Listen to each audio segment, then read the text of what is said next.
Let me put you on game. Let me introduce you to the dopest. Your best friends know it, keep the camera lens focused. Atlanta being noticed, we the coldest in a minute.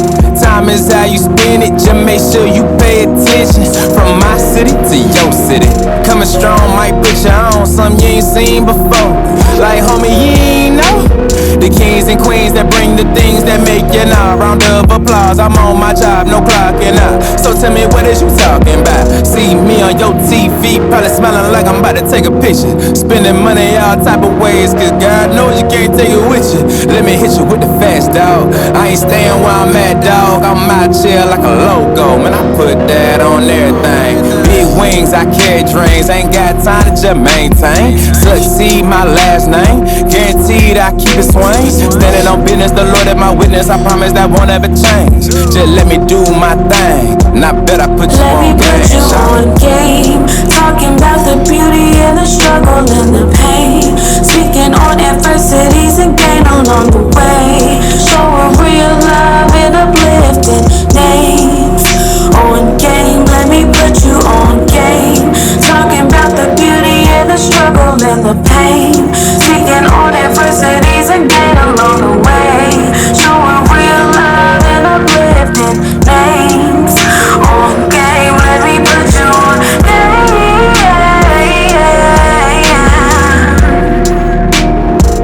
Let me put you on game.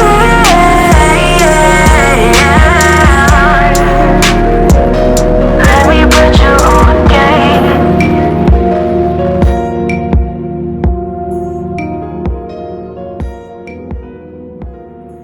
How you doing? How you doing, man? We're back with another episode of Put You On Game. Man, I have another special guest with me, man. This is my brother, man.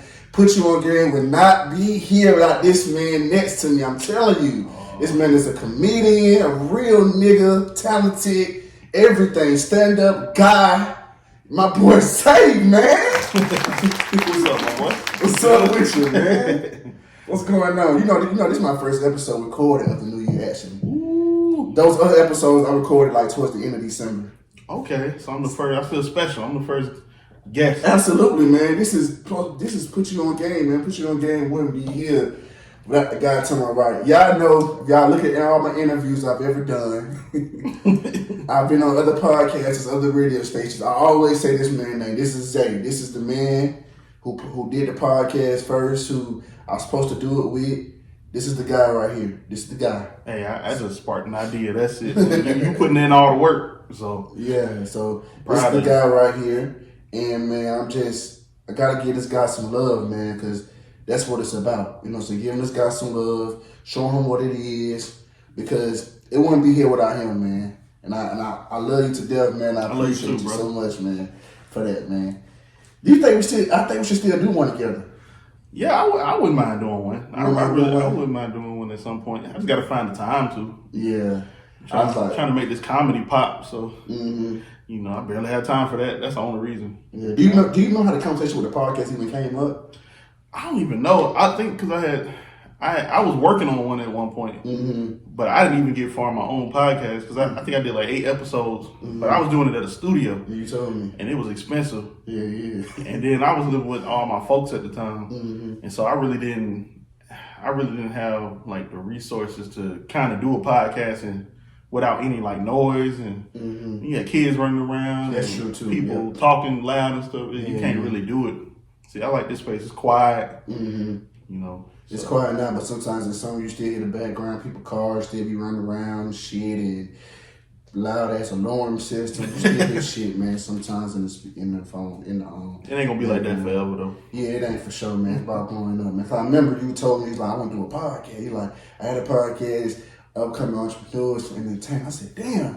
I said, that shit dope, man. So let me do it with you. Let me do it with you. It was fine. I ain't gonna lie. I said, let me do it with you, man. And then, you know, I tell people, you know, things will happen. I know you do anything in comedy, which we'll get to in a minute. And I was like, damn, you know what I'm saying? As time went on, I was ready to do it. You know what I'm saying? Yeah. I was like, well, you like, bro, I'm gonna be honest with you, bro. I'm not in the space to do this shit. You like, man, do that shit, bro. If you want to do it, do it. So I said, okay. Because I ain't want to feel like I was like stepping on with something that your idea. something that you did. You know what I'm saying? I don't want to feel like I was stealing your shit. You know what I'm saying? No. So he was like, when you said do it, I said, fuck it. Okay, shit, I did. And I did it. Put my whole vision behind it, and now this is what you get now. Yeah, because a lot of people have a podcast, but everybody got something different to say. Yeah. Everybody got their own different lanes. So, no, podcast ain't nobody stealing because everybody gonna be different. Yeah. Well, some people different. But. Yeah. Absolutely, man.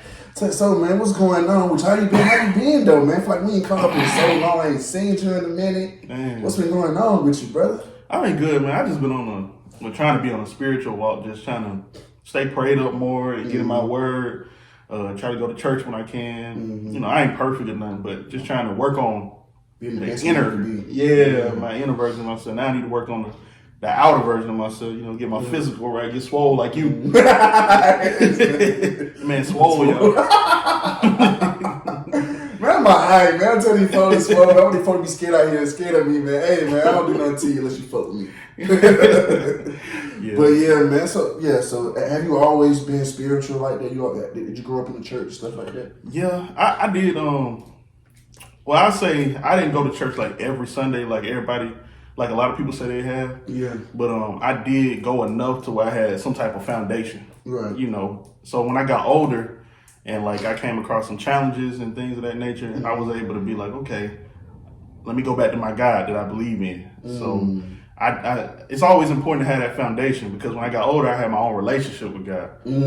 So that's when I really started finding out my own relationship. But then I think I got closer to God probably in the last year, last 2 years. And my girl, she kind of helped me with that, I feel like. Yeah.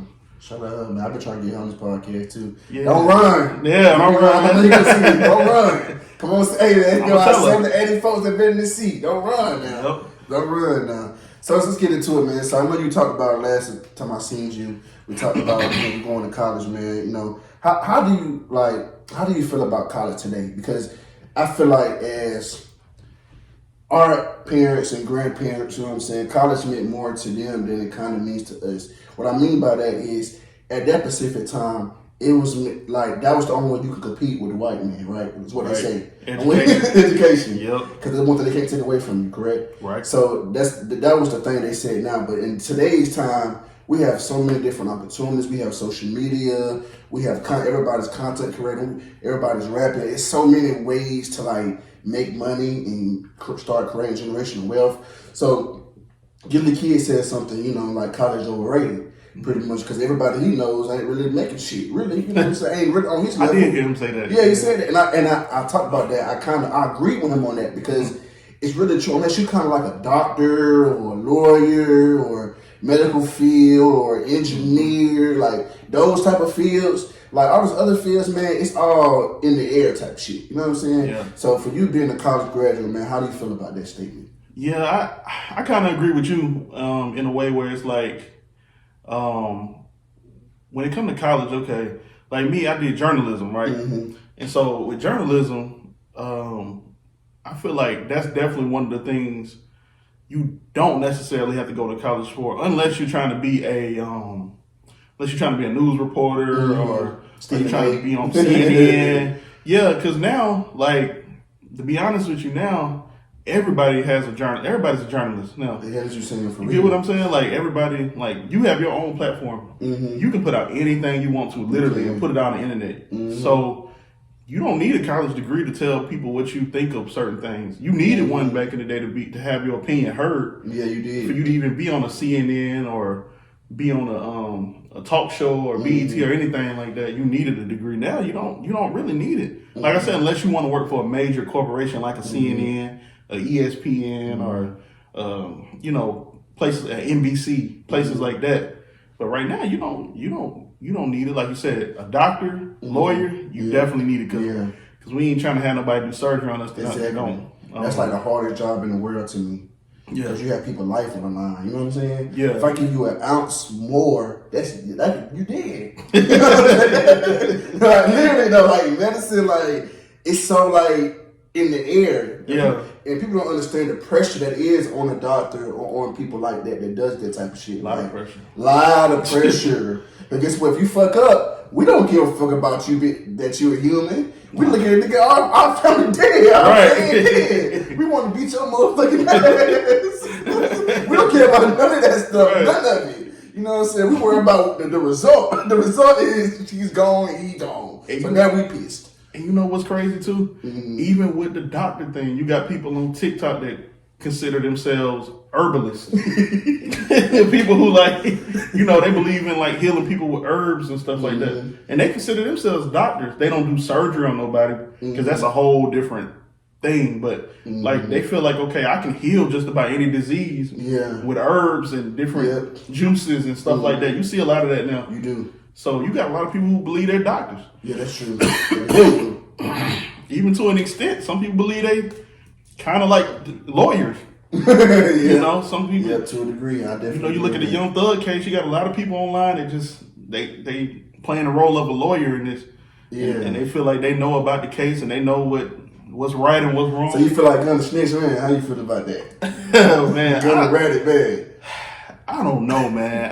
I mean, it sounded like he did, but then in the same sense, I don't know. He making it seem like he was. It was like Young Thug gave him the okay to. So I don't know, man. If that happened, then I salute. Then it's okay for what he did. If Thug gave him the okay to do that, then I take back my previous comments I said about it. But for me, what I think people don't understand about when it comes to why people get so mad about ratting and snitching, is because it's a characteristic thing, right? Yeah. It's just you being stand up. It's kind of like you. Just like I said earlier, you know, you having a baby, a deadbeat dad. It's like being you a stand-up guy. You know what you signed up for in these streets. You know what comes with the streets. So if you want to take all the benefits of the streets, you have to deal with the cons of the streets too. So that's the characteristic trait. That's why I be telling people. It's not I'm not in that, I'm not in the streets, or I don't care about that, I wasn't raised in the streets. It's a characteristic trait. Like, that's how you move. You know what I'm saying? What type of man you are. Yeah. You're a coward. Yeah, because you did some dirt with somebody and now you knew the consequences. So now stuff hitting the ceiling, now you like, I don't know about it now. Yeah, that's the difference if I put you in a situation and say you didn't know. Yeah. Didn't know what the fuck was going on. Then that's not ratting. That's not ratting. That's the difference. Because then now the person that did it pretty much set you up. Yeah, I set you up pretty much. So it's different. So that was my whole thing on that, man. But so man, what are some of your goals you hoping to accomplish this year? Okay, man. 2024, man. Really, I say, just trying to like make some type of income off of comedy. Whether that be a show and somebody pays me for a show, or whether that be I blow up on one of my social medias and I'm able to work with some people and get paid from that. That's like one of my goals. Just really being able to do more comedy and do it more as a career more than just a hobby, because right now I feel like it's like a hobby, and so I'm like okay, I want to do this and do it, to the max, right? Because right now, I still work a regular job. I work 2 jobs actually, and so and nothing wrong. Had time. That's why we ain't really caught up with each other. Yeah, which I'm grateful to have 2 jobs, because everybody don't have a job, but again, like sometimes I catch myself at work and I be like, man, I really don't like this, Me too. And I be like, something got to give. Like, I want to really go into my passion. Me too. Nigga, I had that awakening every day. Every day I wake up, bro. Yes. Every day. I have that, because I'm like, bro, this shit doesn't feed my soul. And I'm up here with people that has a soldier mentality. I don't have a soldier mentality. There's nothing wrong with a soldier mentality. No. But I don't have it. They do. So for me, hearing their complaints, hearing they say certain things, it's like, man, this ain't for me. You know what I'm saying? I feel the same way. Because y'all come up here to worry about other people. I come up here to get paid. There's a difference. There's a difference. You know, there's a difference. Yeah. I don't come up here to worry about what somebody else got going on. I really don't. Because for some people, that's their life. Yes. That's their life, their job. When they leave their job, their life outside of that ain't really... They ain't got nothing going on, and so when they go to work, it's like, oh, this is the highlight of my day. Yes, because I get to be in drama, I get to be in mess, I get to talk about people. Yeah, do whatever you do. Yeah, for sure. But that's definitely one of my major goals, is to like try to steadily move into doing stand up and doing my comedy full time. That's what I really want. I want to wake up every day and be like, wow, I tell jokes for a living. I make people laugh for a living. I've always been one of the people that like to make people laugh. I love to make people laugh. Me too. But now I'm structuring it into real jokes. You know, you guys, all my other friends, man, they'll tell you like, I live to make people laugh. If I can get a laugh out of you, you make my day. So, that's what's up, man. So how did you get into comedy? Yeah, like back in it was 2020. It was 2021. At the end of 2021, I don't know what made me just record a TikTok video. And I recorded a TikTok video, and I just recorded some more, and I was like getting a little feedback, and I was like, okay, people like this. Like, because honestly, I was afraid to get in front of a camera. And I was afraid to do social media because first of all, I didn't like the way I looked. You know, I was kind of what's the word? Like, I saw myself. I mean, I didn't really see myself as a good looking person. So when I got in front of a camera, I was like, okay, what am I supposed to do? You know? And so I was just like, let me do some funny skits I like. And I kept doing them. People was liking them. They were laughing at them and stuff. It was like mostly my family and friends and stuff, which I ain't mind because it was support, you know? And then I started doing that. Well, I'll rewind. Something made me like do stand up. Like I signed up to do like get on stage and do some stand up. And so I went to this place called the Laughing Skull in Midtown. It's the Vortex, like the burger place, but it's like a comedy club on the other side. So I said, I'm gonna try stand up. And my family, they were making jokes. My auntie was like, I told you were funny. And I was like, man, I'm gonna try. Because it's a difference between being social, because I consider myself funny. People say I'm funny. But I'm more funny in a social setting. You know what I'm saying? Like we talking, laughing. There's a difference between being funny in a social setting than being funny, like, to the world, like actually telling jokes and shit. You know what I'm saying? Back to back. That's a difference. You know what I'm saying? So that's why, I'm about to say like, damn, nigga, you funny, but you ain't that funny. You know what I'm saying? That's a big difference. It's a difference, yeah. Huge difference. So I was just like, I went on there, I did all right. For it to be my first time on stage, I did all right. But it made me realize, okay, this ain't something you can just get on here and just tell jokes. You got to really structure this stuff the right way. Facts. It's a big difference. So that happened about in 2021. And then I started making the videos. When I made the videos, they started doing good with my friends and family. And them were the only people that would support me at the time. Nobody knew me. And then I started doing a little bit more stand-up, and I started getting confidence with that. And so, it kind of basically started off me doing a stand-up, and then I started doing TikTok videos. And I do those TikTok videos, and then eventually I went viral for the one video, the Jeffrey Dahmer video. Yeah, I know. I seen that. That shit was funny. Yeah, that shit was funny. That gave me so much confidence to keep going. I love that video to this day. I think it's still one of my favorite videos that you did because it's just funny because you see like, now you see, you know what I'm saying? Like, you know how black women do. It was so relatable. That's why I tell people, man, people like shit that they can relate to. You know what I'm saying? Like, it's funny because all of us peers, we grew up in that type of environment or know somebody that grew up in that type of auntie. So it's just funny how you say that's exactly how it be. That's definitely one of my favorite videos for sure, man. So, but what has been some of your early trials and tribulations? I say one of my early trials is just being consistent. Honestly, like when you put up a video and just knowing like, okay, that's cool. But then when life just keep going, sometimes you forget that you have to put the work in that area. You can't get caught up in too much socializing. You can't get caught up in working too much. Like you still got a dream and so that dream at some point you gotta make time for that dream. So sometimes I would come in and it'd be a hard day of work and I'd just be like, I'd be so tired I'd go to sleep or something like that. Instead, I should have just, worked on some comedy and then went to sleep. And then working on stuff that don't have nothing to do with my dream. Like coming in and like just wasting time. But you don't know how much time you wasting until the time go by. And you like, dang, I ain't did no skit today. I ain't working on no stand up. That was one of my early trials and tribulations. And the other one was just confidence, honestly. Like having the confidence to keep putting stuff out even when people don't like it, even when people don't comment on it. That validation, yeah, that's what I was looking for. And people was like not really like listening to it and stuff. And I'm like, okay, like am I even funny? Like I'm questioning myself. Like, was I funny? Am I funny? Is this really hitting people like it's supposed to be hitting? I'm not getting a lot of likes, ain't nobody comment. So you gotta get to the point where you almost gotta ignore that. You almost gotta just keep you got to continue to put something out no matter what. Like, even if you don't think it's funny. Yeah, absolutely. Even if you think people don't think it's funny. Like, you got to keep putting out. If you think it's funny, you think it's ready to put out, then put it out. And that was one of the trial and tribulations. But the last one I say was I got to a point where, because I wasn't putting out enough content, I got to a point where I just started putting anything out. And I was just like, why am I just putting stuff out? But because I was scared that if I ain't putting nothing out, people was going to lose interest and start. And I thought my following was going to go down and stuff like that. I was getting like kind of scared. So I started recording stuff at work. But I don't think people like the work stuff because it was rushed. It was like last minute. So now I'm like, okay, I'm about to put my heart and soul into every skit I do. 2024, that's my goal. Yeah, man, and it's crazy how you say that because the validation is what we seek. But the thing about it is, I tell people this all the time when it comes to the validation part, right?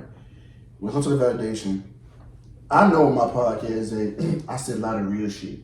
Yeah. I know I say a lot of real shit on my podcast. I post a lot of real shit, but nobody really posted for real, right? But I guarantee you, if Will Smith, Denzel Washington, or Michael B. Jordan, or those type of people say the same shit I said, you will see it on social. I see it all the time. I literally see people do it all the time on my followers. I'm like, I said the same shit. Exact same thing. But it ain't long because I'm a regular nigga. You see what I'm saying? I'm a regular nigga, and I'm not rich. So people tend to only listen to people who are successful. Yeah, which is good, but bad at the same time. Yeah, because they was once just regular people too. Exactly. And somebody had to give them a try. Yep. So like I said, I know I post a lot of real shit on my podcast, but nobody really posts a few, maybe a real small few, and I appreciate those small few. Yeah. People don't repost it, but I know it's real. Yeah. You see what I'm saying? Yeah. So that's the thing too that I still kind of battle with. Cause I be seeing that shit, it's like, damn, why didn't you just repost my shit? You know what I'm saying? Like, what was wrong with you doing that? Yeah. You know what I'm saying? Cause people be surprised what one repost would do for you. You'd be surprised because even though you repost my shit, Zay, ain't no telling how many people your followers that follow your story will like what I said. Yeah, will go follow me. You know what I'm saying? Ain't no telling. True. People be surprised by it. You be surprised by that shit, man. That's how it worked. I mean, one person shared, another person shared. Because when I post on TikTok, I can see not who shared it, but I can see how many shares they got. Yeah, you can. So one person shared, they shared to another person, another friend group. Because friends share other stuff to friends. Yeah, word of mouth is powerful. Because we got a group of it's funny stuff that we send everybody. It's like a group of 8 people where we send just funny content. So that's 8 people that just saw that. Yeah. And they no telling who they sent it to. Yes, sir. That's what's up. So, biggest failure, man, so far, and how were you able to overcome it? Biggest failure. Let me see. I feel like I failed a lot, but I don't know if I consider this a failure. Because it's a challenge of mine. It's something I have to overcome. But thus far, and you just mean just in life or career? It can be both. Just in life, honestly, is me not being able to really drive yet, or being able to overcome my fears to get on the interstate and stuff yet. That's a big fear of mine. I have anxiety, so when it comes to driving, I'm real shaky and real I'm scared I might have a panic attack and stuff like that. So I'm that's one of my biggest things. When people ask me you don't drive, one of the things I'd be scared to ask, be able to tell, I try to avoid it because I don't want to talk about it because it's somebody that's 30, they should have been able to drive by now. But for me, well, shit, you can say the same thing. Y'all niggas 40 still live with your damn mama. I will not be that. Shit. So you know what I'm saying? We can get there if you want to get there. You know what I'm saying? That's why I said this. I just got to keep working on it. Because, like I said, anxiety is something that if you don't deal with it, you can't understand it. But if you've ever had panic attacks or anxiety attacks, you know how serious it is. And, being on the road ain't nothing to play with. Being outside driving and, having anxiety and afraid and being real, jumpy, that ain't going to fly. So for me, I've been working with my sister and stuff with driving and stuff. That's one of the biggest things that if I overcome, I'm going to feel real good about myself because that's something I've been dealing with since I was a teenager. I never really been that comfortable behind the wheel, other than going back roads and streets and stuff. But Like the interstate, nah, I don't, you know. I try too, man, but I be scared too. I don't drive like that. I be scared because it's like, for me, it's more so like an accident. Like, I be scared because, like, a vehicle is dangerous, but I don't think people understand that. Like, a vehicle, you can die. People die in car accidents. Every time you get on that road, there's a chance you can die. Yeah, that's what I be trying not to think about. Cause I be like, man, this is a big old heavy machine. Yeah, this is going a chance. 80 miles per hour. Yeah, they don't know how fast that is. First of all, like if you crash into something, you're gonna get hurt. Something. Yeah. You know what I'm saying? You risking your life every day. Absolutely, and that's why that's like you said, you're trying to think about, but that's the reality of the situation. That's what people think about too. Like people need to understand, like nigga, this can be the end. You live out of here. Yep. You know what I'm saying? Because people swerve out of lane, do crazy shit, boom. You know what I'm saying? Shit happens. Mm-hmm. Shit happens, bro, unexpectedly all the time. Nigga drunk, nigga swerve off the road. Man. Shit happens. That's why I didn't go out New Year's Eve. I was like, nah, man, I'm not finna even get caught up in all that. So what kind of advice can you give to other comedians, man? I'll be doing it for what, 2.5 years, 2 years. So for me, what I would give comedians and being still, early in it myself, somebody else said this, but it's probably the best advice that I've seen as far as comedy is create comedy that's unique to yourself. Because if you create stuff that's unique to yourself, it's hard to steal it. Mm-hmm. We're talking about the Katt Williams situation, about him Cedric the Entertainer stealing a joke from him, and it's like he did though, man. I mean, it's one of them jokes that's easy to steal because it's an imaginative joke. Mm-hmm. It's a joke that you imagine or something. But if Katt only talked about his real life situations, like to me, Kevin Hart does that. He talks about his son and his dad and stuff like that. You can't steal that stuff. My mama said that. Yeah, you can't steal that stuff because that's only unique to Kevin Hart. So if you steal that, then you stealing his story. Mm-hmm. So that's the advice I would give. Come up with some unique stuff. Like don't try to bite nobody and try to see what your style is. I'm still kind of just now really getting into what my style is and what my niche is. Mm-hmm. You know what I mean? I think I'm going to be leaning more towards storytelling and stuff. And so I try to. You seem like you really into storytelling. Yeah, I like storytelling, and I try to be I'm gonna try to like. You like storytelling rappers? Like Q, Big. Yeah, they I like storytelling, but a lot of people can't do it good. I feel like it's only a few that can really do that good. Kendrick can do it real good. Yeah, Kendrick good at it. Yeah. Cole good at it too. Yeah, too. I think Nas good at it too. Oh man, Nas probably one of the best at it, yeah, for real, for sure. But speaking of the Katt and Kevin, man, I know how much you love Kevin, man. I know how much you love Kevin. But I love Katt too. I think we got into it about Kevin before because for me personally, this is my opinion, right? Mm-hmm. Now I do believe, before I say my opinion, I do believe that you have to work hard to get to wherever you're at in life, right? I do believe Kevin put in the work to get to where he at. Mm-hmm. Okay, regardless if you feel puppy, regardless of how you feel, he's a product of how you feel. Regardless of whatever Katt said, regardless how you feel like that, regardless, he still had to put some work in to get to where he at. Regardless, you can't be that big without putting in the work. Exactly. So regardless of what Katt said, he still had to put in some type of work. So I feel like when Katt was saying that, he also was discrediting Kevin because he didn't give Kevin no love either. It was no well, Kevin at least did this and did that. Like, you discrediting his career. You know what I'm saying? Because this man has been in the public light for a long time consistently. Consistently. So that there's a talent in that. It's a talent in keeping people's attention. You know what I'm saying? No, it is. That's a talent. You Especially when we talk about storytelling. Absolutely. So I give Kevin high praise for that and respect for that. I know once I say this stuff, internet's undefeated. You know what I'm saying? Yeah. They pull back 30, 40 years of what you said. You think that shit would say, what they say. Like you said, Cedric the Entertainer, they pulled up all interviews. Like I'm still a Kevin joke, still somebody else joke. They pulled up with Steve Harvey. When Mark Curry, said that Steve Harvey stole his ideas for the show. Yeah. So, I said, y'all be mad at Katt, but Katt was saying a lot of real shit on that shit. He was exposing a lot of people on that motherfucker, whether y'all know it or not. Yeah. But my whole thing is, so with Kevin, I know you like Kevin, man, but for me, I always felt like I felt like Kevin wasn't really that funny to me. I always felt like he got to do too much to be funny. You know, I feel like he got to do dumb shit, jump all around, and do stupid shit to be funny. You know what I'm saying? I feel like he just try too hard.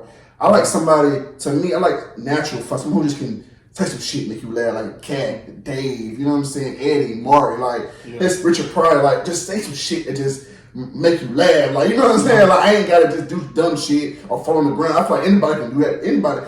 Yeah. When you fall on the ground, everybody start they laugh at you when you fall on the ground. I feel like anybody can do some dumb shit make you laugh. Really, I really feel like anybody can do dumb shit make you laugh. But I feel like he really that funny, and I do kind of see what Katt's saying by him being a product, because if you look at it, he is the face that you would want. You know what I'm saying? Like he fits the perfect mold of Hollywood. Yeah, he don't look too. He don't look too street. Yes, he's the perfect mold. Like he's the perfect guy that they would want as the face. So I kind of see what he's saying. He's the perfect guy. So I kind of get what he's saying there, but that's just my opinion on Kevin. I'm not trying to disrespect Kevin on that nature. I just have this is just my opinion. I just really feel like he's not as funny as people make him seem. Like I feel like he's overhyped, and I feel like that's it. I feel like one of his legendary things he said was all right. You're gonna learn today. You know what I'm saying? That was another thing, but really for me, other than that, that really wasn't. I don't think he's that funny. I think he got to try too hard to be funny, but. You give your opinion on that and how you feel about the Katt situation. I mean, now for me, I think, I like Kevin Hart, but he actually not like my favorite. Like, I was kind of upset about the Cedric Entertainer thing because Cedric is actually one of my favorites. Oh, for real? Yeah, probably if not my favorite, because I like the way he tell his jokes and stuff like that. So I like Cedric. I like Kevin Hart, but he's not my favorite. Okay. Because the way Katt was saying, he judged comedians off of how many laughs they get. Yeah. Me, I judge comedians off of how hard they make you laugh. And I say... But that's pretty much kind of the same thing when you say kind of, yeah. Because I feel like Katt Williams... And I always told somebody, I think Katt Williams makes me laugh the hardest. Yeah, Katt is stupid. Yeah, like when he said... Shaker Sharp was over there dying. Yeah. Like... it was fun. I was laughing with Shredder, but I didn't know Shredder was like, damn, this nigga is stupid. Katt Williams made me like he made me like my stomach hurt. Like I'm on the floor rolling. He be so serious. He be so serious in what he be saying. That would make it so funny because he be serious. And he was like, bro, you know what you just said, bro? Like Katt is a fool. Definitely one of my favorites comedians, and he's just a funny guy. Always been funny. And I just feel like, he just one of those, I feel like what he said about Tiffany Haddish at the time was correct on the radio show. People got mad when he said Tiffany Haddish, she got popular at the time for Girl Trip. You know what I'm saying? She did. Popular at the time for Girl Trip. But he said she's not a comedian because at that time she hasn't proven her ability. That's changed now. Yeah. But she hasn't proven the ability to tell jokes back to back. Stand up. She hasn't proved that yet. Yeah. That's all he was saying. He wasn't really hating like people thought he was. He was just speaking facts. He was saying at the time she's not a comedian. You can't tell me your favorite Tiffany Haddish joke. You can't tell me. You can't tell me. Okay. That's what he was saying. Like she hasn't proven that ability. Now she has a special, and now she's gotten better after what she said. But from his point of view, that's just all he was saying. You know what I'm saying? You gotta respect that. Stop crucifying people for their opinions. That's what I'm saying. Yeah. It just, to be honest with you, it's kind of, even though he was telling the truth about a lot of stuff, he was. It's so hard to it's hard to give somebody like that credit because not credit, but it's gonna always come off as hating. Yeah. Because I ain't gonna lie, when I clicked on the interview, he started off with the smoke. He did. So I was like, damn, he must have. He did. He must have came on here just specifically for that shit. But he's smart though at the same time because he had just announced that tour. So he knew like, oh, this interview about to blow up, and I wouldn't be damned if it did. I just started laughing at this shit. Man, I was like, dang, you gonna start the interview like this? Especially when he talked about. When he said, when I was talking about how Ice Cube don't pay people, didn't pay people that much for their movie, like he said, it's a low budget movie. He said, who the fuck goes into a bargain store and say, what's this cheap ass shit, man? What is cheap ass shit in here? I want some expensive shit. This cheap ass shit, smart. Man. He's smart. That's true though. Like you don't go into a thrift store and say why that shit is cheap. You don't do that. No. Like you said, the budget. If you want some expensive, go to no Marvel Studios or something. Universal or something. Yeah, he was telling the truth. Like, that was shutting down there because it's true. It is true. Don't go to a low budget movie and expect to make some money. Yeah, Cube has 100 people to pay at the time. Yep. That's low, even though it's a classic to us. It's a low budget movie. Look at the scenes in the movie. It's low budget. It's low budget. He says Cube got to pay 100 people. Some people get paid every damn day. It's like on the pocket every damn day. Yep. Y'all on the set for only 2 or 3 days. Yep. So you're not on set for that long. You're not on set for a week, month, like some people is. You're on set for 2 days. Yeah. Come on, man. Think about how much you got to pay the camera guy. Exactly. Those are the most important people. And then you got to pay post-production. You said post-production. I got to pay that. Yeah. So even when y'all leave, I still got to pay that shit. Yep. So it just was a thing, man. It was very entertaining. Y'all can look at that interview, man. Katt is a fool. I'm telling you, Yeah, man. he crazy. Something. So let's get into this game, man. You ready to get into this game, man? Last time, I didn't have the game when he was on the episode. He's on my very second episode. I was just starting. I didn't have none of this equipment y'all see now. When it came up. But I came up. So it was only right. I bring my brother back so he can see all this new shit I got going on. So we're going to play this game, man. Ask you 5 questions. Okay. Whichever ones you get right, I take a shot. Whichever ones you get wrong, you take a shot. Now, the point of this game is a guessing game. I don't expect people to walk around knowing the answer to these questions. You may know it, but you may not know it, but I give you multiple choice. So you can pick between A or B. It's as simple as that. Keep it on Black excellence, or Black people dominate, sports, entertainment, music, all that type of stuff. Like, you ready, man? I'm ready, man. I'm smart. All right, question number 1. Who has played in more movies? A, Katt Williams, B, Mike Epps. Mike Epps. Okay, you got that right. Yeah, too, man. Play me one of the brothers over there, man. Yeah. I'm gonna pass this. Yeah. I think it's a little bit loud. I think it's nothing enough for one kill that in there. We ain't kill it. We're to kill that in there. Okay. That voice said Mike. Yeah. How you know Mike? You just guessing. Cause Katt ain't really, to be honest with you, Katt ain't really been in a lot of movies for real. He really hasn't. He really. I mean, he has, but he hasn't. That's why when he brought that up, I was like, oh, you ain't been in a lot of movies. But he said he been in like, I mean, but Fred Evans he been in TV shows too. Yeah, but he been in a lot of TV shows as well.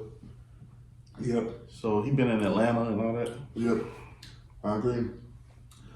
What song from Kanye's classic Graduation album came out first?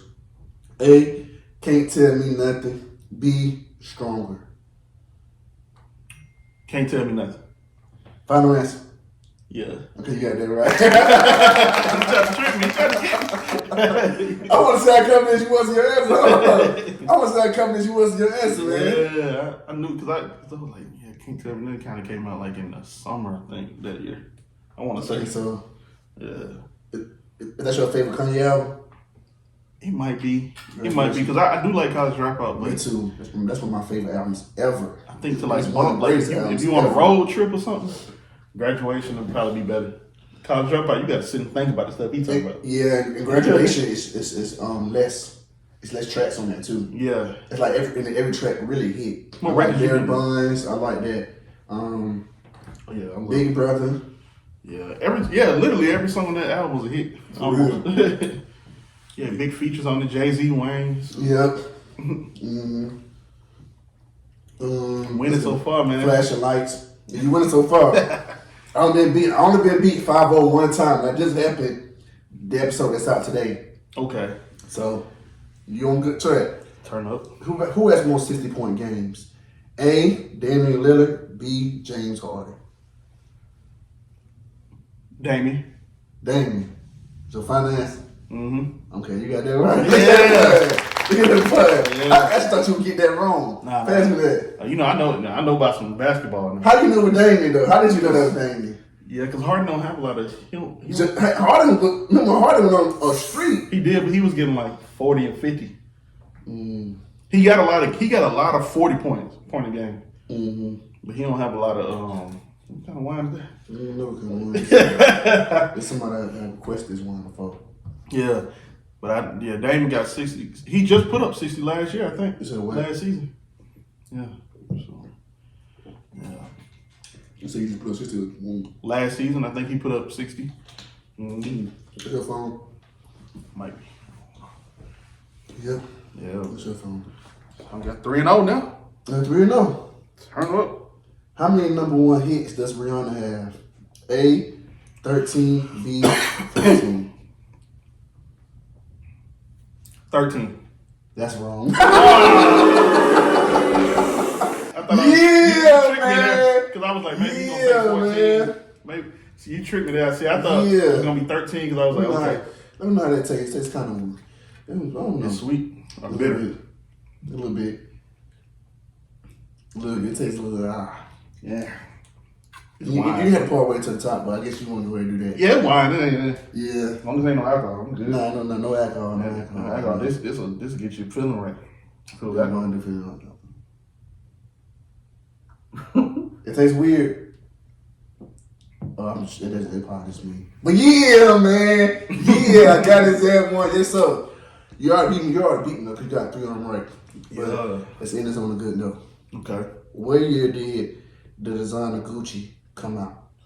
A, 1921, B, 1922. Dang. I was like, what year after? 1922. That's wrong. Yeah, man. Yeah, he beat me 3-2, but I came back at the end, man. Dang. Yeah, your boy said you came to play, man. You came to play this thing, man. Yes, sir. Yeah. Yeah, man. I had to get you with this game, man, because I ain't played this game with nobody else. I mean, not nobody else, but you ain't been on the ain't played first. I discovered the game on episode 6. So so the first 5 episodes y'all didn't get it, and I came up with the game concept and spice up the interview, make it fun, laugh, joking. Let's keep this thing rolling. I like that. Yes, sir. So Lil Scrappy, man, comments on defending men just as well as women, right? He said some shit, right? Papoose situation with Remy Ma. I know you've been seeing that in the news, right? As far as Remy Ma cheating on him, right? Yeah. If it had been the other way around, they would have crucified Papoose. Man. But Papoose, he held her down, was in jail. Now, I don't know if this true. A part of me still believes this shit ain't true. I don't know. Maybe y'all call me. What, her cheating? Yeah. I'm still in denial about it a little bit. I ain't gonna lie. Yeah, it just don't seem right. It don't seem right to me. Some seem fishy and awful. Yeah, they seem too solid for that. Yes, to me. But looks can be deceiving. I don't been on the receiving side. That's how I know. Yeah. So, but he was saying that man need to be protected just as well as women. And I agree, because had that been Papoose, he would have been crucified. Had Remy Ma stayed with him while he was in jail 7-8 years, stood by his side, rocked with him, did all that. Through all that time, It'd have been like, you crazy, girl. it'd have been crazy. Yes, it would have been like they would crucify him. But now nobody's crucifying the man. What about how he feel? Is anybody taking up for the man in this situation? Nope. Nobody. No, that is weird, man. It is. So do you feel like men are not protected? In that sense, I don't think people feel as sorry for us. If we get cheated on, as a woman get cheated on. When a woman get cheated on, it's like, oh, why you do a heart like that? Yeah. For us, it's like, man, hey, dust it off and move on, man. It's plenty of women out here, man. You getting caught up over one. Yeah. That's how it be. But it's like, we both need to be protected, because men, especially, really, you think about it, because when we get our heart broken, we become different. We do. Women can get their heart broke like 5 times. And they still gonna give love another chance. Yep. Men, when we get our heart broken, automatically our trust is like, it's almost gone. It's almost non-existent. We can't even date the same if we get cheated on, because we already in our head, the next woman we get with, we're gonna be like, okay, is she gonna cheat on me like the last one did? Is she even gonna be loyal? Like it's kind of hard for us, because we take it to heart. One girl cheated on us one time, we sometimes we turn cold hearted. So I think we need to be protected. That would happen to me. I talk about. I know one episode where I thought about killing myself at one point. Oh wow! About a female. I was young, 15, 16 years old, being in love, and sometimes you don't know how. At that time, I always say I was a drinking boy, and I turned to a Wayne. Certified lover boy, and I turned to a gangster. You know what I'm saying? I always say that's my thing, because who I was. But to your point, you know what I'm saying? Like, break your heart. That first heartbreak hit different, bro. Yeah. It hit different. And the thing about it is, for me, it was like, I never know women could be that trifling. I was still in denial about that, bro. I always looked at women as like the godliest princess, queens of the world. I always looked at them as that. But that changed my whole view on women in general. Yeah, because we always considered the dogs. Yes. We always when a guy do something, it's like, well, guys gonna be guys. When a girl do it, you be kind of shocked, like you got that in you, like you didn't know that women had that in them. Yeah, and they do. They do, which is kind of scary because they so sweet and they so, we look at them so innocent and sweet and they so soft. Yeah. But when they do something like that, it's more of a shock than anything. Absolutely.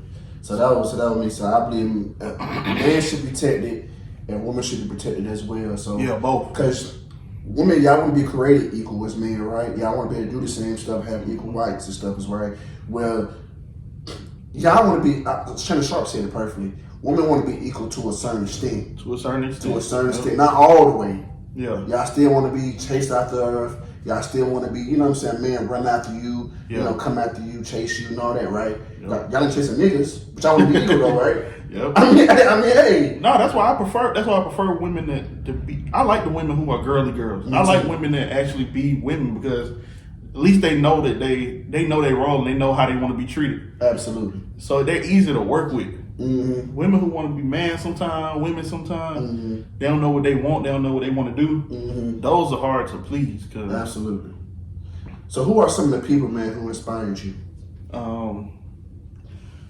People that inspired me, honestly, in comedy, I would have to say, like I said earlier, Section Entertaining. Okay. All the Kings of Comedy. When I saw Kings of Comedy, I thought that was the most brilliant thing ever. The Kings of Comedy. Even some musicians, really, man, like a Lil Wayne, J. Cole, because those people, like, I was a hip hop fan before I was anything. Me too. I was. Still is. I used to rap, before I did comedy. So. You got a few bars on it. Oh yeah, you know what I'm saying? We got a few bars on it. I'm saying your beats to see what you can do with the beat. Oh man, hey, you know how to go in on it. But I commended their work ethic. Like I love their work ethic. Especially Wayne, that's a whole different. Yeah, like I love their work ethic. Probably the hardest working nigga in the music. Man, I mean they so dedicated to their craft. Like they so dedicated to get better. Kobe, he's one of my Kobe too. Kobe, LeBron, they one of my people that I looked up when I was young that was just big and put in that work. Because I see that everybody don't have it. So that's encouraging. You gotta want it though. Yeah, you do. And Kobe wanted it more than anything because first of all, Kobe got off to a slow start. While his peers took over the lead. AI was on fire. Vince was on fire. They were taking over the lead. So he was like, oh, hell no. You know what I'm saying? Gotta make my stamp. Because Vince, oh my God, half amazing. Yep. I mean, jump out of the... you gotta go look at it. Just go look at it. I can't even just put Vince in words. Just go look at him. Go look at him, please. And AI, for him to be 5'11", quick like that, like those people were naturally gifted. You know what I'm saying? Yeah. Kobe was gifted, but Kobe wasn't gifted like that. Kobe had to work. You see what I'm saying? Kobe came as an 18-year-old kid. He wasn't a big scrawny kid. Kobe had to put on muscle. He had to get strong, get fast. He wasn't gifted like that. No, he worked towards it. He did. I look up to a lot of people. I won't say I idolize nobody, but a lot of people inspire me. Like even down to like Terrence J. I used to want to be a broadcaster, like a journalist. He inspired me when he was on 106 in Park, like doing that, and then he went, and then eventually he got on Entertainment Tonight on E. So I was like, man, I love people who like I see their career and they keep growing, they keep getting higher and higher, and I'm like, okay, that's what I want to be. I don't want to be stuck at one place and then I can't get out of this box. I want to keep going. Even Ricky Smiley. Yeah, Ricky Smiley. People like that, they just inspired me to get better. Issa Rae. Issa Rae inspired me because when she made Insecure, she was really like older. And I feel like I'm coming into comedy late. So like for me to come in late, I feel inspired by her because it's one of the things where it's not too late. She showed you like you can still do this at 29, 30 and you can still blow up from it. you don't have to took off late too. 2 Chainz did. Yep. 2 Chainz about 40. Yeah. Shit, by the time he took off. So yeah. He's big expression too. Like he took off late. You know what I'm saying? Got his break late. That's been the biggest thing for me. I be thinking sometimes like, man, am I behind? Like I started doing comedy at like 28. Mm-hmm. Some people didn't. Some people started up doing comedy at like 15, 16. Yeah. So now I feel like I gotta catch up. Mm-hmm. So, they just inspired me to just be like, okay, no matter what age, you can do whatever you put your mind to. I like that. So what's the biggest misconception of you? The biggest misconception of me, I think the biggest misconception of me is that I could just be punked. No, really, like I think for real, like I think that's the biggest misconception. You do like to think of a photo. Yeah, right. I mean, but it's like. It's just your demeanor, though. I am a very nice person. Yeah. I really am. Yeah. But that's the problem. Like people think that because you nice, you can just do whatever to people. Yeah. And it's like every so often, like somebody I be so nice to somebody and they try me, and I gotta show them like I'm not playing around. And I'm not a violent person or nothing like that, but. Sometimes you have to just show people what it is. You do me wrong, but it's no problem for me to cut you off. I do not have no problem to cut nobody off. Me too, man. And I hate it. Man. And I have a good heart. But I've had this conversation with my mom all the time. Yeah. Right? Because for me, you know what I'm saying, blood makes you related. Loyalty makes you family. True. Right? For me. And I feel like for me, like when it comes to like even friends, when it comes to family, like I can love you so much, bro. Mm-hmm. But if you're not good for me, if I'm not feeling that genuine love back, and you keep hurting me and doing shit to me, I cut you off. Yeah. I don't give a fuck who you are, what your title is. Yeah. That means nothing to me. How much money you got? That means nothing to me. I don't give a fuck who you are. I don't. Because to me, man, I'm on this journey of life, man. I'm trying to be great. I don't got time for negativity or bullshit. Yeah, no, real talk. I ain't got time I don't. Or dysfunction, delusional, stuck in their ways. And I give people chances. I give people more than one chance. And I feel like it's fair if the other person tell you, hey, I was kind of rubbed the wrong way by that. Mm-hmm. If I tell you that, or if I tell you, if I'm honest with you, and that was my problem. Like I used to let a lot of things slide and I didn't say nothing. Mm-hmm. But now I'm learning you gotta at least let them know, like, hey, I didn't really appreciate that. Mm-hmm. You said that or you did this to me. Mm-hmm. But yeah, I think that's the biggest misconception because people just think they can play with you because you're nice. Mm-hmm. And it's like me, I don't take everything personally. If you joke with me, that's another thing. Mm-hmm. I invite people to joke with me. I love people to roast me. And I can roast them back. But when it comes to like, stuff like you think you're being sneaky with me or getting over on me, I don't like that stuff. Because I'm already don't look like a person that's like, I ain't no gangster or nothing like that, no thug, but I hate that people just try to take advantage of nice people. That's just the worst thing you can do to people. Because I would literally act like I don't even know you. I literally walk past you and just act like I never met you, never knew you. But you did that to yourself, So most of the time, I give people so many chances, man. Me too. I really am a good-hearted person. Me too.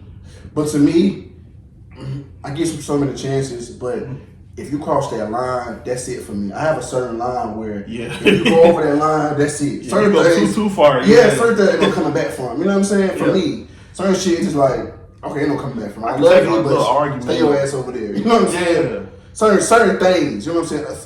Little minor shit, I don't really care about. Brush it up. I might get into a little argument or something. Yeah, but like certain shit, like when you like purpose, like do like some real foul shady shit, stuff. Yeah, I really just can't fuck with that. I just can't, man. Because your intentions were to really hurt me, like to really like do me wrong. Because the people you let in closest have the biggest possibility to hurt you. Absolutely. Or a stranger doing something to me, it don't matter.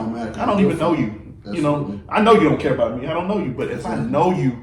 And you do something to me, it's like, damn, like who can I trust at this point? Fast. That is true. So, man, what is something about you that most people don't know? Shoot.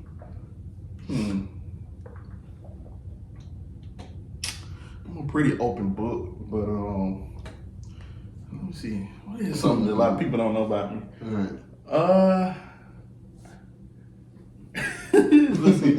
A lot of people don't know.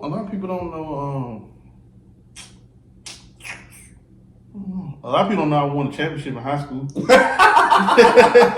what? In basketball. Oh, for real? Yeah. You won a championship? Yeah.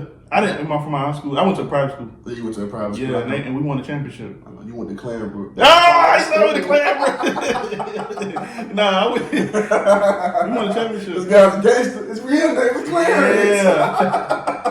Yeah, I won a championship in high school. I was just telling my cousin about that when she's on the podcast because she never. She had her biggest pet peeve or biggest thing that's cuss her is throw up.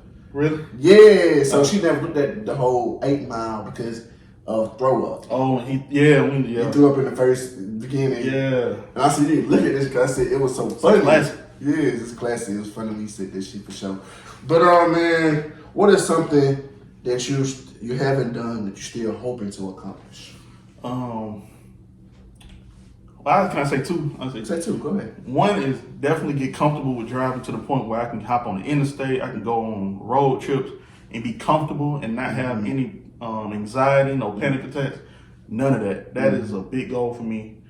If I overcome that, that's one of the biggest goals I ever did. A bigger goal is to be able to comfortably take care of people in need, like be able to really, really, really comfortably be able to have enough money to where if one of my boys are in trouble or one of my boys need help, or if one of my family members need help, I can easily be like, hey, I'm gonna give you this $500. I don't want it back. Here, do whatever you need to do to get it fixed. I want to be like a source for people to come and be a safe place. People to be like, I need help. Can you help me out? Right. And if you're scared to ask, I probably more than likely, if I know you need help, I'm gonna help you. Right. So that's one of my. I want to be a resource, but I don't want to be a person that take. I want to be a person that can give. You know what I'm saying? I like that, man. So how do you want to be remembered when it's all said and done? Man, I want to be remembered as somebody who just every time people came around me, I made them feel good. I brighten up their day. It's some people, man. I let you know when they come around, it's like a dark cloud. Like they come around, you be like, I don't even want to be around this person. Now, I want to be able to come around people and be like, man, like, this person coming around, I know my day gonna be lit. You know what I'm saying? But I also want to be honest at the same time and not, I'm a believer of God. I believe in God. I believe in Jesus Christ. So for me, I definitely want to still make sure people like know that everything they do has consequences and try to be righteous at the same time. Right. But also just make people like better, man. I love to make people feel good. When you make a whole room laugh, like I don't think you know the feeling that give you. Because you just gave them something to laugh at. Something that they might be thinking about when they get home later on. So that's something that I want to do, man. I want to be remembered as a person that always had a light with them, that made people's days better. Give somebody a motivation. You know how many people like have like certain messages or sermons that have literally got people through, like you said earlier, like suicide, where they go and listen to the music or they listen to something and they actually prevented themselves from committing suicide because they listened to something that motivated them to keep going. That's what I want to be. I want to be somebody that you can look back at their messages or stand up and be like, this has made my day going. I got to keep going because Xavier Cooper told me to keep going. I like that. I like that for sure, man. So we only got to have a quick hitters, man. Favorite thing to do? Favorite thing to do? Definitely stand up. Stand up. Watch sports. Dream car? Dream car, man. I love SUVs. I like trucks. I kind of always wanted a Hummer. Hummers be looking nice. Or a Bronco, like a Bronco. I like that. If you can go back in time, what's one thing you would tell your past self? Be confident in yourself because you are more valuable than you think.